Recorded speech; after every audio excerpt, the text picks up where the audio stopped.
সেটা নিয়ে আজকে ডিসকাশন করব। প্রথমে আছে ভূমিকা। আমাদের বিদ্যালয় পাঠ্যক্রমে একটা অত্যন্ত গুরুত্বপূর্ণ সাবজেক্ট হচ্ছে গণিত। আমাদের গণিতটা অবশ্যই জানতে হবে। আর গণিতের যদি ছোট করে বলা যায় তাহলে হচ্ছে বিজ্ঞান ও প্রযুক্তিবিদ্যার যে পরিমাণই হচ্ছে গণিত। এবার যদি ওটার অর্থ আমরা বিশ্লেষণ করতে চাই তাহলে বিজ্ঞানী অ্যারিস্টটল যেরকম বলেছিলেন যে গণিত হচ্ছে পরিমাণের বিজ্ঞান, এবং এটার ইংরেজি প্রতিশব্দ আছে ম্যাথমেটিক্স। আর মাতৃভাষা আমাদের হচ্ছে গিয়ে সর্বোপরি আমরা ওটাকে স্থান দিই, তো মাতৃভাষার পরেই আমরা যদি গণিতকে এখন স্থান দেওয়া হয়েছে, কারণ হচ্ছে মানব সভ্যতার প্রতিটি ক্ষেত্রেই অগ্রগতি বলেই রয়েছে গণিত। এবার বিভিন্ন বিজ্ঞানী গণিতের বিভিন্ন রকমের সংজ্ঞা দিয়েছে, যেমন বেঞ্জামিন পিএস বলেছে যে mathematics is the science that draws necessary conclusion. এরকম আরো অনেক অনেক বিজ্ঞানী বিভিন্ন ধরনের গণিতের সংজ্ঞা দিয়েছে। এবার এই প্রেজেন্টেশনটা করার যে উদ্দেশ্য আমার সেটাই আমাদের দেখতে হবে। যেমন শিক্ষার্থী যখন একটা গণিত বিষয়টিকে পড়ছে, তো সে কতটা তার হচ্ছে গিয়ে সে একটা ক্লাসে যখন পড়ছে তো সে ক্লাস থেকে কতটা সে শিখতে পারছে, তার যে সার্থকতা সেইটাই জানার জন্য আমরা গণিতের মাধ্যমে মানে সেটা বুঝতে পারি। যেমন হচ্ছে যেমন আমাদের রেজাল্ট যে বেরোয় পরীক্ষা শেষে, তো সেটা রেজাল্টটা হচ্ছে কি একটা সংখ্যা, সেটার মধ্যে গণিত আছে।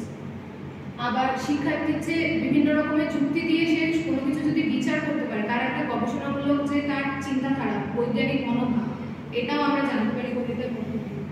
আবার যে সে ভবিষ্যৎ প্রজন্মে যে তার সঠিক পথ কোন বিষয়ে সে যাবে সেই দিকেও গণিত আমাদের অনেকটা সাহায্য করে। তো সেই জন্য বিদ্যালয়ের পাঠ্যক্রমে গণিতে রাখা প্রয়োজন গণিত ভাষা।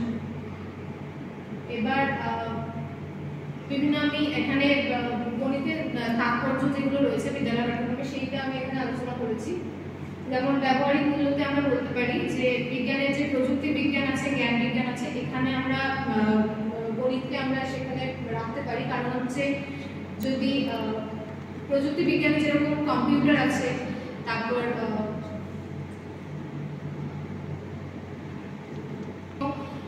যদি খেলোয়াড় থাকে সে কোন দিকে কোন অ্যাঙ্গেলে সে হচ্ছে গিয়ে কোন বলকে যদি সে ছোড়ে তবেই সে স্কোর করতে পারবে, সেটা নির্ণয় করতে গেলেও সেখানে আমাদের গণিতকে লাগছে।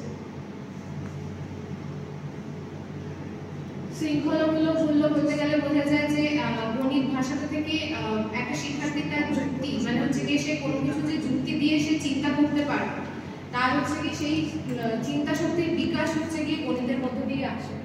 এবং গণিত আমাদের আত্মবিশ্বাস এবং তারপর ভগ্নাংশ অনুপাত এই ধরনের গাণিতিক কিছু রয়েছে, সেগুলো হচ্ছে গিয়ে আমাদের মানে কিভাবে পড়ালে তার হচ্ছে গিয়ে গণিতকে আমরা সহজে সেটা শিখতে পারবো সেই বিষয়টা আলোচনা করেছি।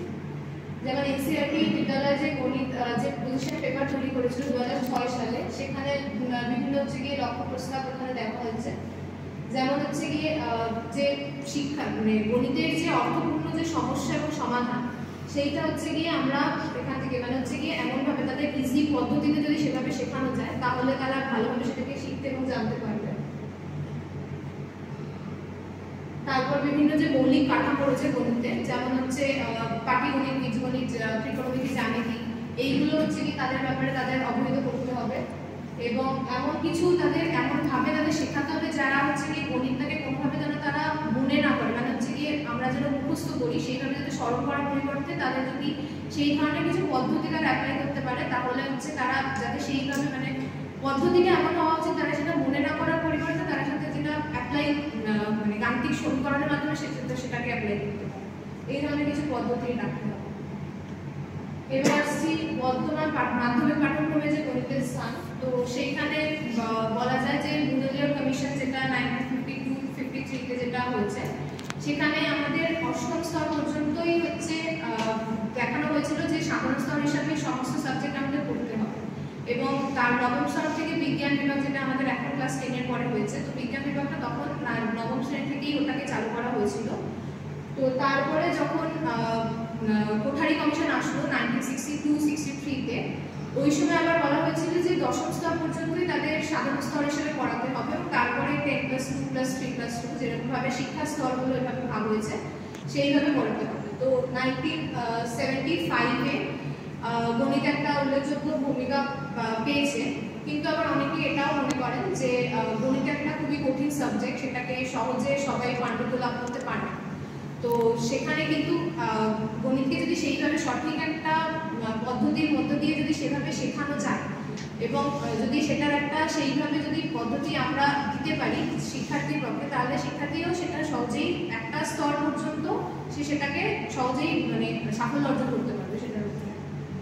তারপর হচ্ছে সাম্প্রতিককালে যে 2011 সালে যে আমাদের একটা বিশেষজ্ঞ পশ্চিমবঙ্গ সরকার একটা বিশেষজ্ঞ কমিটি তৈরি করেন, সেটার উপরে ন্যাশনাল কারিকুলাম ফ্রেমওয়ার্ক 2005 এবং রাইট টু এডুকেশন অ্যাক্ট 2009 এই কমিটির হাতে বিশেষজ্ঞ কমিটি এই নথি দুটিকে সামনে রেখে বিশেষজ্ঞ কমিটি নতুন একটা পাঠ্যসূচি এবং পাঠ্যক্রম তৈরি করে।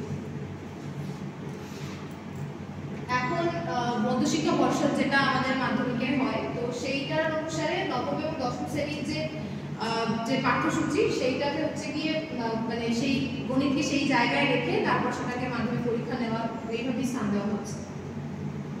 এটা আমি